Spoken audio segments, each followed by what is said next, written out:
Yo, what's up mga kabarangay? Welcome back dito sa Toy TV Sports at Hinebra Channel.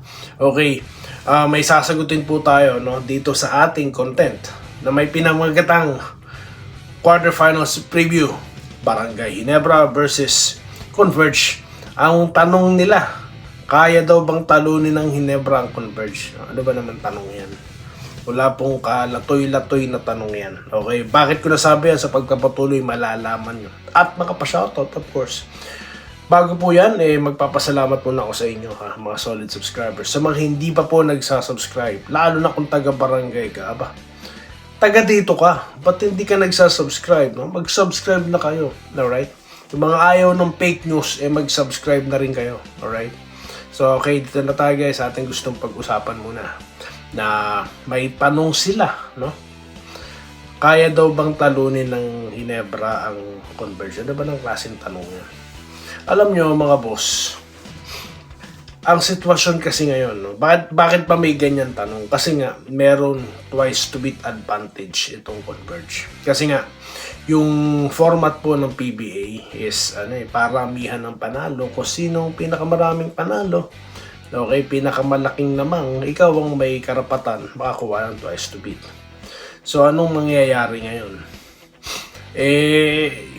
Yung mga nasa baba katulad ng Hinebra, kailangan nilang talunin ng dalawang sunod yung apat na nasa twice to beat advantage, di po ba? Kaya ganyan, may ganyang tanong. Pero para sa akin mga bossing, pantay lang po ang laban. Masyado lang kasi kayo nagugulat, na sensationalize ng player na katulad ni Juan Gomez Deliano. Parang wala pong iniwan niya nung unang dumating si Mark Caguioa sa PBA. Di po ba? So ngayon, ito na po ang rematch nila ng Hinebra at Converge. At mga matatandaan nyo nung unang laro nila, dikdikan di po ba? Dikdikan sa first quarter, lumamang ang Converge. Third quarter, lumalamang ang Converge tapos bumabalik. Anong napansin ko dyan? Kailangan po talaga umpisa pa lang ratsyada na. Kasi nga off the bench lagi si Abarrientos So anong nangyayari, isipin nyo na lang, kung sa first half or first quarter, sa mga unang bahagi ng laro, mainit na po ang Hinebra. Di maganda po. Baka po sila pa nakakalamang. Di po ba? So kasi ang mangyayari dyan, alam naman natin na si Jeremiah Gray ang first five kasi nga hindi siya halos nakakascore kapag galing siya sa bench. Pero sa tingin ko po, sa pagkakataong ito, baka kailangan ng changes dito. Kailangan yung padepensahin itong Converge. Okay. Ngayon, meron pong bagong recruit, okay, na sinasabi pwede raw ito pang wing, Then at the same time, siya po'y kinikilala sa kanyang depensa. Okay, baka pwede nyo isipin, ito ang gagamitin para bantayan si ganito. Well, sa tingin ko guys, hindi po ganun. Not so fast, Kahit pa sabihin nagpa-practice na sa Hinebra yan, tao yan ni Racela, iba pa rin po ang level ng playoffs. So I don't think ilalaro siya si John Abis sa crucial round na ito. Do or die po ang sitwasyon ng Hinebra. So I think Team Pon will stick sa kanyang short rotation. Okay. So wag po tayo masyadong aasa. Pumirma si Abis, maglalaro yan. Wag po tayo, maintindihan po natin ang rotation ni Coach Tim Con, Okay, consistent siya dyan. Mas komportable siya dyan. So, dyan ko po nakikita itong mangyayari sa na ito. Sa quarterfinals na ito. At nakita po natin matinding adjustment. Yung ginawa po, yung twin tower combination po na itong dalawang players po ng Converge, napakaganda. They playing beautiful music together. Talagang twin talaga sila. Diba? Nakikita nyo, alam nila yung mga posisyon nila So, sigurado ako na paghandaan na yun ng Hinebra. At alam po natin na saan ang gagaling ang fast break po ng bawat kupunan. Sa sa turnover. Kaya dapat i-minimize ang turnover. Para mapigil. That's how you can stop, yung running game ng kalaban. Diba? kailangan meron kang magandang panira, di po ba? Ma-execute mo ng maayos ang play. So, yan po ang kapanapanabik sa bakbakan na yan. Okay? So, shoutout na po tayo, mga bossing. Diba? Maraming mga taga-Converge pa lang. Nagpuntahan din dito kay Doy TV, ha? Okay, maraming salamat, ha? Okay? So, nag-subscribe na ba kayo? No? Bago ako magpa-shoutout, mag-subscribe na kayo, okay? So, okay. Dito po tayo sa nating nakaraang content, no? Na may pinamagatang Battle of the Brains, of course. Tinapik po natin ang mga guards, tinapik po natin ang Twin Towers. Ngayon naman po, yung mga utak. Diba? Yun yung pangatlo. Ngayon, yung preview, paano mag-mix lahat yan, no? Into a beautiful game, guys, na masasaksihan natin. 25 mismo yan, ha? Okay, Bon Ryan Cantor, sa inyo din, sir, no? Okay. Ma'am Minerva Nimba, hello, sir, good luck sa Hinebra. Ayan, like, may Merry Christmas si ma'am. Sa inyo rin po at sa inyong pamilya, ha? Cyrus Gabelo, nag-good luck. Okay.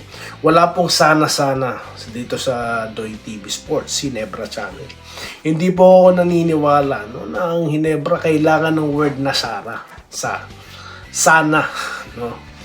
Kasi nga po, naniniwala ako, malakas pa din yung lineup na yan, no? Sabi nga po nung isang vlogger, wala na daw pong tatalo dyan, mga OA na vlogger na yan. Gillian Katukod, laban lang Hinebra, no? Never say never nga, no? Sabi ni Justin Bieber, never say die, no? Okay. Sabi po ni Oscar Peñalosa, ayan. Sa inyo rin po, sir, no? Mabuhay kayo, ha? Nestor Almodal, ayan. Good luck, mga idol, Team Barangay, go, go, go, yes. Sa inyo rin po, okay, sir. Mabuhay kayo. Nel Carullo, nag-good morning. Sana manalo Hinebra. Pamasko na sa Hinebra. Million fan. Million. Niniwala naman akong sobrang dami talaga. Enrique Rivero, nag-good luck, no? Okay. Cyrus Gabelo, ganun din. Ayan, Joseph Pineda. Okay, good luck daw po, no? Alright, Hinebra versus Converge. Rodriguez, Boss Toy, sana manalo ang acting Barangay Hinebra. Ating ibig sabihin. Hilario Ocampo, good day kabayan. Shoutout from Bauan, Batangas. Ayan. Meryl Brioso, good day idol, gandang laban. Oo nga, malupit ang bakbakan yan, ano? Wenceslao Hapon, good evening. Dil Ora, okay, antayin nyo daw po. Okay, sir, no? Maging lang tayo, sir, pagka lumakas tayo, no? Pagka sobrang dami na ng viewer, kahit papano, sir, no? Naniniwala ako, sabi ni Romulo Macaraig, lalaban ng Hinebra ng malinis na laro. Siyempre, laro basketball lang naman yan, no? Wala naman po kailangang sakitan dyan. Mga dayaan, di naman kailangan sa isang sports, no? Jersey Vasquez, nag-good evening. Ayan. Salamat po, sir. Ito po si Christian Arahan, nagpapa-shoutout. Manalo daw po ang Hinebra, no? Alright. Archie Makirang, nagme-Merry Christmas.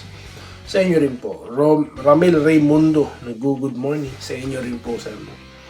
Back to you, sir. Rodolfo Labarda, sa inyo rin po, sir. Mabuhay kayo.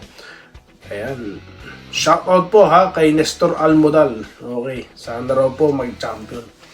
Alright. Meika Lewa, sa inyo rin po, heart din. Jose Marie Manzanilla, no? Sa inyo rin, sir. No? Marami pong pagbati na natatanggap si Doy TV, ha. Maraming salamat, mga bossing, ha, mga kabarangay. June Valiente, sa inyo rin po, sir, no? Robert Kayabyab. Okay. Tignan po natin kung ano magiging treat, no? Of course, tayo sa barangay, we are expecting a win here, no? Sabi ko nga, walang sana-sana, eh. Dapat mong talunin yan sa lakas mo, no? Di ako naniniwala na mas malakas ang Converge sa Hinebra. Yan po ang aking paniniwala. Bakit? Ang Hinebra meron pong 2 Rookie of the Year, di ba? Sa kabila, future lang, no?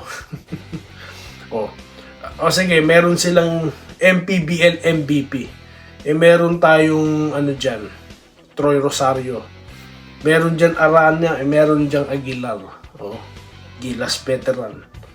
Sino pa? Meron silang Stockton. Meron kang Pinto. Okay? So, meron ka pang Stockton. Thompson pala. Na 50 greatest player lang naman, isa sa doon. So, anong klaseng tanong na kaya ba ng Ginebra talunin ng conversion? Ano namang klaseng tanong yan? Bagamat, naintindihan ko ang punto, no? Pero, para sa akin, pantay lang po sila. Okay? Pantay lang. Alright? Kaya, yan po ang pinaniniwalaan ko. Danny Omak, nag-go converge. Okay, magandang laban daw talaga yan.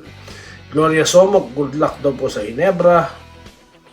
John Ferrer, ayan, mga converge nandito ha. Sana walang pinipili. Christian Celestina, wala kang pinipili. Hindi po pwede, no? Hindi po pwede. Kasi nga po, sabi ko na sa inyo, ang Doy TV Sports po ang nag-iisang channel na ayaw ng fake news, galit sa fake news, no? Hindi po tayo nakikisama sa mga fake news vloggers. Susuplayan sila nung isang chismoso, no? Lahat sila parang mga sisiw na tutuka doon. Hindi ganun si Doy TV. Pero may kinikilingan po si Doy TV. At ito ang Ginebra. Ganyan po kasimple yan. Kaya ito po ang Doy TV Sports at Ginebra Channel. Okay? Kaya kung kayong mga taga-barangay, hindi pa kayo subscriber, ano pang hinihintay nyo? No? Mag-subscribe na kayo. At sa mga taga-barangay, taga dito ka. Maraming salamat sa inyong lahat. Magkita-kita po tayo ulit sa susunod nating content. Alright? Baka po, bago ang laro, meron tayong mga pa-shoutout. Bago ang laro. Maraming salamat po sa inyo lahat. Salamat po sa panonood. Subscribe na para sa mga susunod na basketball at boxing videos.